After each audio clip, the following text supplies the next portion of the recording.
Well, there I was, walking down Park Avenue, and I got a phone call on a cell phone, took it out. We'd like you to go to Bonnie Timmerman's office and put something on tape for a show called NCIS, and you're playing a character called Ducky, who is a lecher. He leers at women, and that's the only thing we seem to be able to find out about him. So that's typecasting. So I went to Bonnie Timmerman's office, and the camera was here, and I was down on the floor. And she said, "Why are you on the floor? Get up." I said, "No, Bonnie, tip it down." I said, "I got a dead body, and it's on the floor." So I did the audition with the camera tilted down, and then I walked away. Of course, the right thing to do. I'd learned the script. I didn't need to worry about reading or anything. And then I got a call to say that they wanted me to go to Los Angeles to audition for Ducky. So I said, "Fine, I'll go to an audition." So they flew me out to Los Angeles, and I rented a car and stayed in a little hotel, and then went over. I can't remember which his first was, CBS. And I went and I met Don Belisario. There were these little projection rooms where they would use to do casting.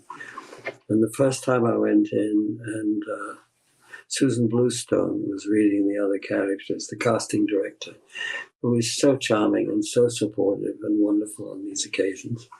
And I seem to remember the man who came out before me, who also was auditioning for Ducky, came out cursing very loudly, put expletive deleted, and I said, "Yes."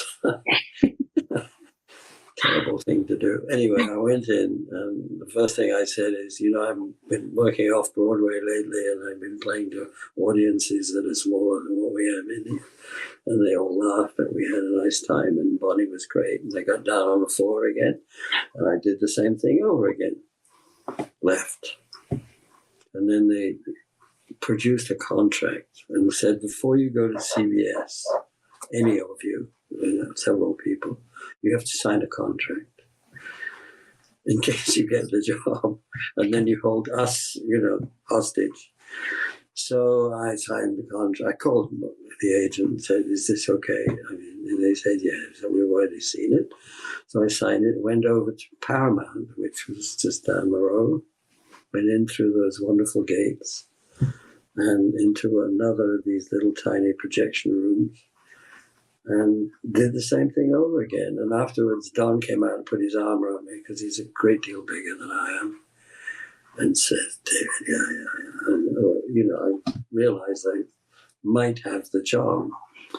And I was driving away, and the rented car had a flat. So I got out, and I took what they call it, the donut that they put in rented cars. I put the donut on the back of the car and drove off. And as I did, I got a phone call to say I'd got the job. And I said, "Well, then I'm going to go get a car that works." And that was it. And then the first day of shooting, I flew out and stayed in a hotel. I know Catherine came a number of times. They were Don Belisario scripts, and they were long and difficult and wonderful. And we were in the reservoir up in the hills right above Los Angeles, and there was a body hanging in a tree. And I was wading out into the water and examining it in the water. And there was a young lady who was playing the young lady who didn't survive the pilot. She left and someone else came in. Robin Lively, I think it was. But that was it. Mm-hmm. And we're still doing it.